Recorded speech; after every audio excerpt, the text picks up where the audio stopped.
নমস্কার বন্ধুরা, welcome back to my channel Champa Rannaghar. আজ আমি আপনাদের সঙ্গে শেয়ার করব ময়দা আর চিনি দিয়ে দারুণ স্বাদের খাস্তা মচমচে গজার রেসিপি, যেটা মুখে দিলেই মিলিয়ে যাবে। দেখুন বন্ধুরা, আমি কিভাবে এই গজাগুলো তৈরি করেছি সেই রেসিপি আজ আমি আপনাদের সঙ্গে শেয়ার করব। রেসিপিটি বানানোর জন্য প্রথমে নিয়ে নিয়েছি একটা থালা, আর থালার মধ্যে আমি এখন দিয়ে দিচ্ছি ময়দা। এখানে আমি মেজারিং কাপের 1 কাপ ময়দা ব্যবহার করছি। ময়দাটার মধ্যে আমি দিয়ে দিয়েছি পরিমাণ মতো লবণ। লবণ দিয়ে খুব ভালো করে মিশিয়ে নিচ্ছি। এবারে দিয়ে দেব সাদা তেল ময়ামের জন্য।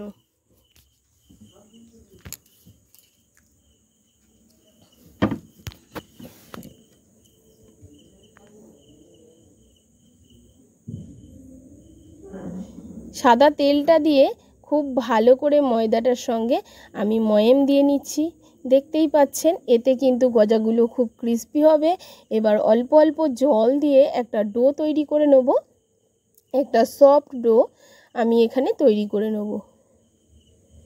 দেখতেই পাচ্ছেন বন্ধুরা, ডোটা আমার রেডি হয়ে গেছে।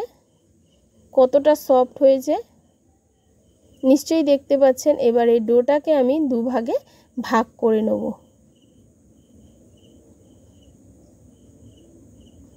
দেখুন বন্ধুরা, ডোটাকে আমি দুভাগে ভাগ করে নিচ্ছি।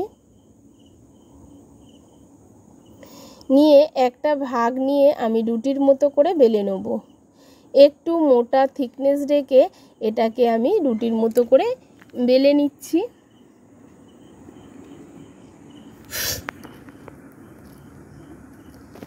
এবারে দেখুন, একটা ছুরি দিয়ে এরকমভাবে আমি কেটে নিচ্ছি। কতটা সুন্দর হচ্ছে কাটাটা, দেখতেই পাচ্ছেন।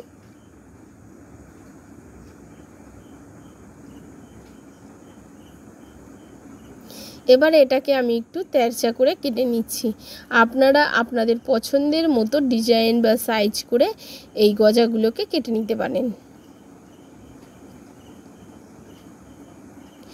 সমস্তগুলোকে ঠিক এইভাবে কেটে নিয়ে আমি ফিরে আসবো বন্ধুরা। দেখুন, এই পর্যন্ত যদি ভিডিওটি ভালো লেগে থাকে অবশ্যই লাইক দিয়ে পুরোপুরি ভিডিওটি দেখবেন বন্ধুরা। প্লিজ কোথাও স্কিপ করবে না। দেখুন, সমস্ত বানানো আমার রেডি হয়ে গেছে। এখন চলে যাব এগুলো ভেজে নেওয়ার প্রসেসে। এগুলো ভেজে নেওয়ার জন্য প্রথমে একটা কড়া বসিয়ে নিয়েছি, আর কড়ার মধ্যে দিয়ে দিচ্ছি সাদা তেল। সাদা তেলটাকে প্রথমে হাই ফ্লেমে গরম করে নিতে হবে, তারপরে মিডিয়াম ফ্লেমে দিয়ে এই গজাগুলোকে ভেজে নিতে হবে। দেখতেই পাচ্ছেন কেমনভাবে আমি ভেজে নিচ্ছি।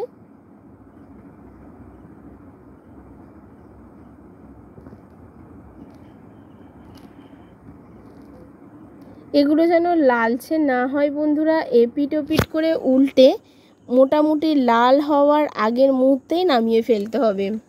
তাহলে গজাগুলো দেখতে ও খেতে ভালো লাগবে, আর গজাগুলোর ভিতরে রসও ঢুকবে, আর গজাগুলো বেশ ক্রিস্পিও হবে বন্ধুরা।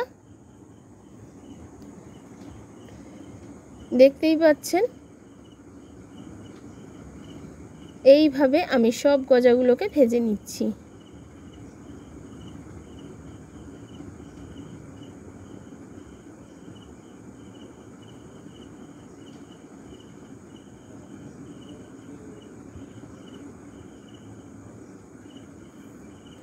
সব গজাগুলো আমার ভাজা রেডি হয়ে গেছে।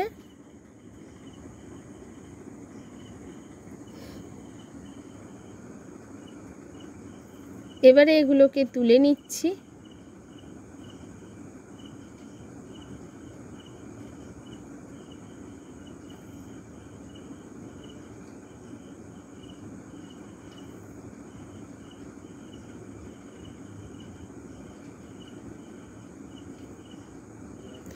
এখন একটা কড়া বসিয়ে নিয়েছি, আর দেখুন বন্ধুরা, ঠিক এই রকমভাবে গজাগুলো কিন্তু ভাজা হবে। খুব ভালোভাবে এগুলো কিন্তু ভাজা হয়েছে। দেখুন, কোনোটা কিন্তু কাঁচা নেই। আমি কালারটা শুধু আনিনি।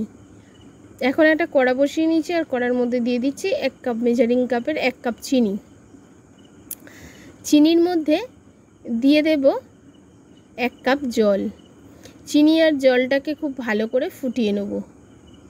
দেখতেই পাচ্ছেন একটু মোটা শিরা হবে, এই রকমভাবে ফুটিয়ে নিতে হবে।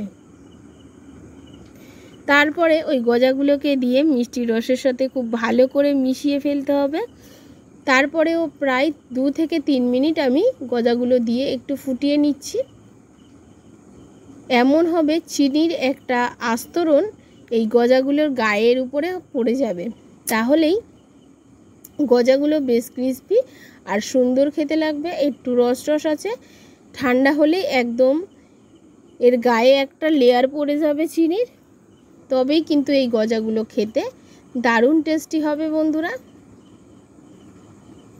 দেখুন বন্ধুরা, গজাগুলো তৈরি আমার হয়ে গেছে। প্রায় 15 মিনিট পরে আমি আপনাদেরকে দেখাচ্ছি ভেতরটা কতটা রসালো আর বাইরেটা কতটা খাস্তা মুচমুচে।